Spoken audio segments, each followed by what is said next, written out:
जो BBM model है, BBM model में हमारा 2 PCB होता है, ठीक है।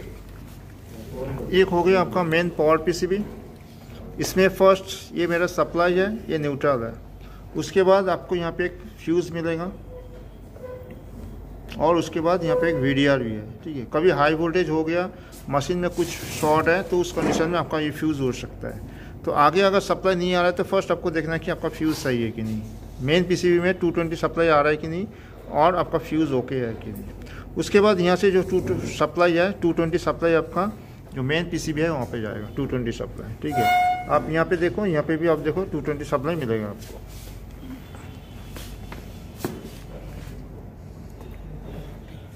ठीक है, सेम 220 सप्लाई आपका जा रहा है।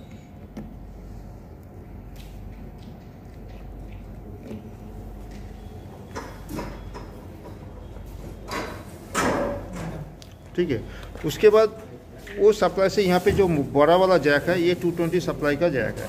इसमें से फर्स्ट जो 2 सप्लाई है वो जा रहा है मेरा ड्राइवर PCB में।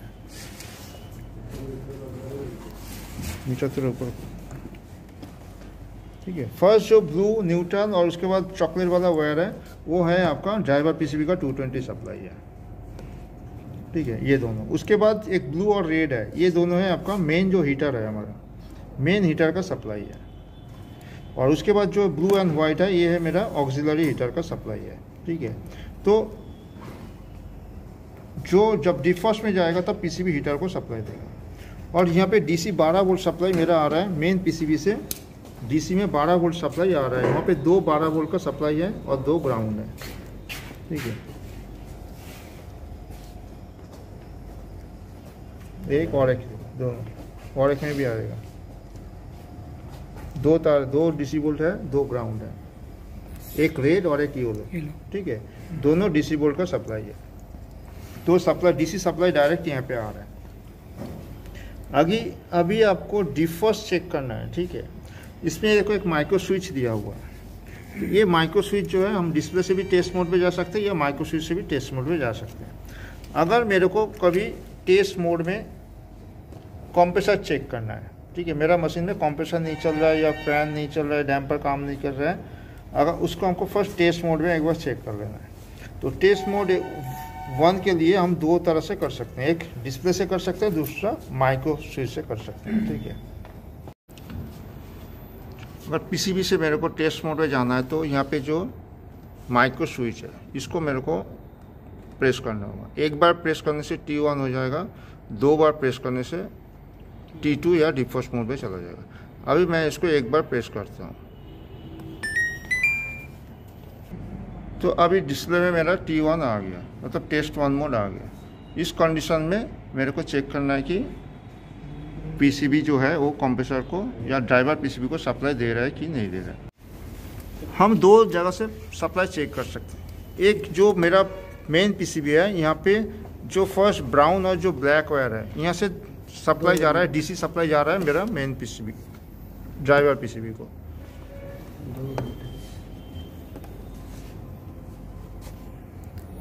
ठीक है, यहाँ पे लगभग 2 वोल्ट आता है, तो ये मीटर में आपको 1 आ रहा है, लेकिन इसका मतलब वोल्टेज आ रहा है। दोबारा एक बार देखा जाए,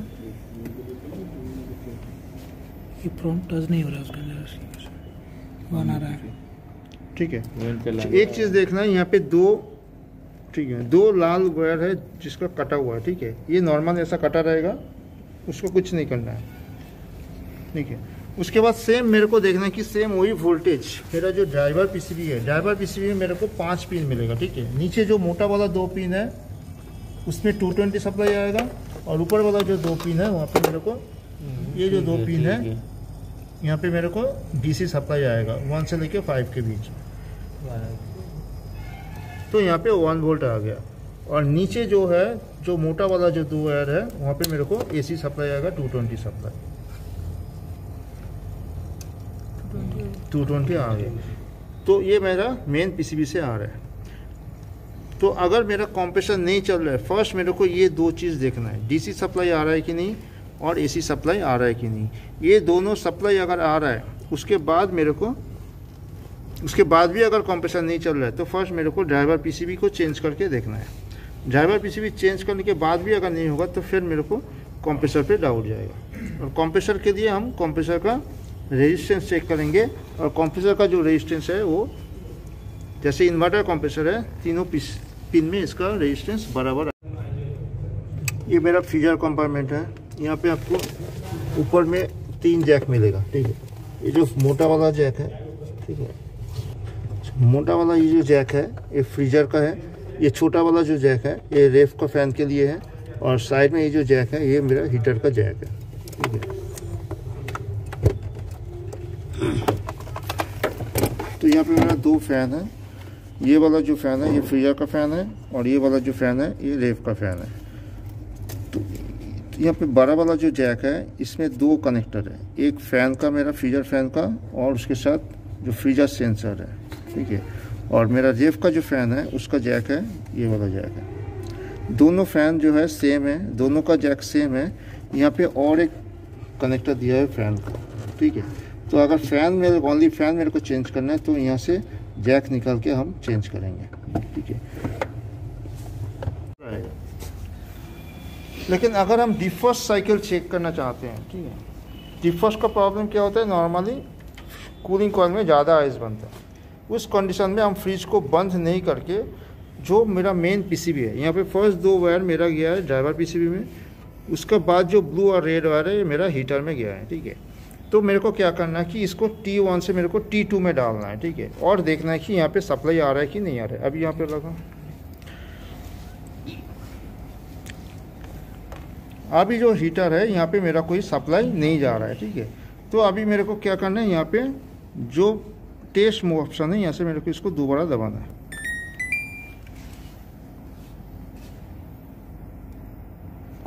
तो 2-4 सेकंड टाइम लगेगा चेंज होने में T1 से T2 में।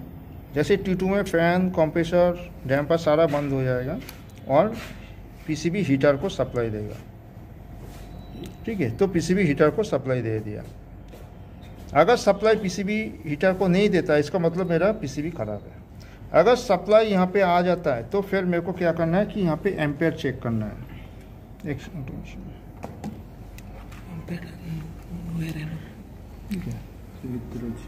आप डायरेक्ट यहाँ पे भी एम्पेयर चेक कर सकते हो क्योंकि अभी ओनली हीटर चल रहा है,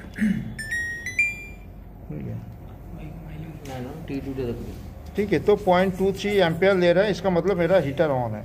अभी आपको वेट करके देखना है कि ये हीटर कब तक चल रहा है। ये हीटर तब तक चलेगा जब तक ना मेरा डिफॉल्ट सेंसर में +10 डिग्री टेम्परेचर आएगा। उस कंडीशन में आपको डोर और फ्रीजर डक्ट नहीं खोलना है, बंद करके रखना है और वेट करना है।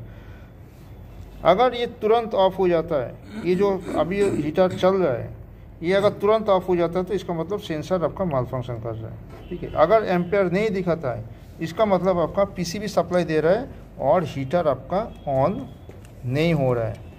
अगर ऑन नहीं हो रहा है तो आपको क्या करना है, इसका पावर को बंद कर देना है। पावर को एक बार बंद करो। पावर बंद करके जहाँ से हीटर का सप्लाई जा रहा है उसी पोजीशन में आपको हीटर का रेजिस्टेंस चेक करना है। जो ब्लू और रेड वाला वायर है वहाँ पे आपको हीटर का रेजिस्टेंस चेक करना है। हीटर का जो रेजिस्टेंस है ये लगभग 300 के करीब आएगा ओम्स में। तो आप 20K में रखें, उसके बाद चेक करो तो 0.35 आएगा, मतलब 350 ओम्स के करीब, ठीक है। तो जो सेकंड वाला जो ब्लू और रेड वायर है यहाँ पे आपका हीटर का रेजिस्टेंस चेक करना है।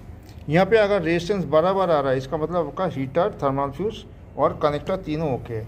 अगर यहाँ पे आपका रेजिस्टेंस नहीं दिखा रहा है किलो ओम्स में 0.35 के करीब, या अगर ओम्स में चेक करोगे तो 350 के करीब दिखाएगा।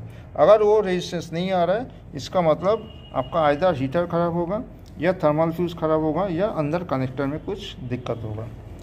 और इस मॉडल में हीटर और थर्मल फ्यूज एक ही साथ जुड़ा रहता है, तो इसलिए ये जो मैंने रेजिस्टेंस चेक किया और हीटर थर्मल फ्यूज के साथ एक ही साथ चेक किए। आपको कनेक्टर से अंदर का जो कनेक्टर है वहाँ से खोल के आपको इंडिविजुअली चेक करना है कि हीटर ख़राब है या थर्मल फ्यूज ख़राब है। क्योंकि थर्मल फ्यूज अगर ख़राब होता है तो उसका रीज़न डिफॉल्ट सेंसर या डिफॉल्ट सेंसर कनेक्टर रिलेटेड हो सकता है। तो वो कंफर्म करने के बाद ही आपको एक्चुअल पार्ट फील्ड में चेंज करना है। यहाँ पे जो मेरा डिफर्स्ट हीटर है ये मेटल हीटर है, ठीक है, और इसका ये कनेक्टर है। तो ये जो हीटर है, हीटर में मेरा 2 थर्मल फ्यूज़ है, एक यहाँ पे लगा है और एक यहाँ पे लगा हुआ है। मतलब फेज़ में भी एक मतलब हीटर का जो फेज़ लाइन है इसमें भी एक हीटर थर्मल फ्यूज़ है और न्यूट्रल लाइन जो है उसमें भी एक थर्मल फ्यूज़ है। अगर मेरे को कभी हीटर चेक करना है, डिफर्स्ट का कुछ प्रॉब्लम आ रहा है, तो टेस्ट मोड में जाके मेरे को फर्स्ट देखना है कि हीटर ऑन हो रहा है कि नहीं हो रहा है। जब हीटर ऑन नहीं हो रहा है, मैं देख रहा हूँ और मेरे को मालूम चल रहा है कि हीटर का रेजिस्टेंस मेरे को पीसीबी से नहीं मिल रहा है, उस कंडीशन में डायरेक्ट यहाँ से मेरे को हीटर का रेजिस्टेंस चेक करना है। तो मीटर को मेरे को 20K में रख के चेक करना है कि रेजिस्टेंस दिखा रहा है कि नहीं। तो यहाँ पे 3.35 दिखा रहा है, मतलब लगभग 340 ओम्स के बराबर इसका रेजिस्टेंस है, ठीक है। तो मेरे को डायरेक्ट जब अभी जो मैं यहाँ पे चेक कर रहा हूँ एक कनेक्टर में, तो उसमें क्या है कि total heater with thermal fuse मेरे को रेजिस्टेंस मिल रहा है। अगर मेरे को यहाँ पे रेजिस्टेंस नहीं मिलेगा तो उस कंडीशन में मेरे को इंडिविजुअली एक बार ये कनेक्टर लेके जो थर्मल फ्यूज है वो तक मेरे को रेजिस्टेंस चेक करना है, और ये पॉइंट से लेके इधर का जो थर्मल फ्यूज है उस तक मेरे को रेजिस्टेंस चेक करके पता करना है एक्चुअल में मेरा थर्मल फ्यूज खराब है या हीटर खराब है। अगर थर्मल फ्यूज कोई कटा होगा तो उस कंडीशन में मेरे को जो डिफर्स्ट सेंसर यहाँ पे लगा है, ये जो डिफर्स्ट सेंसर लगा है, ये सेंसर को मेरे को चेक करना पड़ेगा, इसका रेजिस्टेंस चेक करना पड़ेगा। यहाँ पे कोई कनेक्टर नहीं है तो डायरेक्ट मेरे को पीसीबी से इसका रेजिस्टेंस चेक करना पड़ेगा, ठीक है। तो डायरेक्ट मेरे को सेंसर का पीसीबी से सेंसर का रेजिस्टेंस चेक करना है।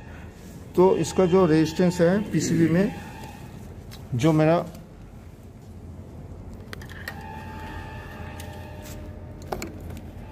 ये जो कनेक्टर है, ये जो कनेक्टर 4 है, कनेक्टर 4 में शुरू में जो वाइट है उसके बाद जो ब्लैक है ये मेरा डिफर्स्ट सेंसर का वायर है। तो यहाँ पे मेरे को हीटर डिफर्स्ट सेंसर का रेजिस्टेंस चेक करना है। तो उसका बाजू में यहाँ पे बाकी जो है फ्रीयर सेंसर है, आर सेंसर है एंड एम्बिएंट सेंसर है, ठीक है।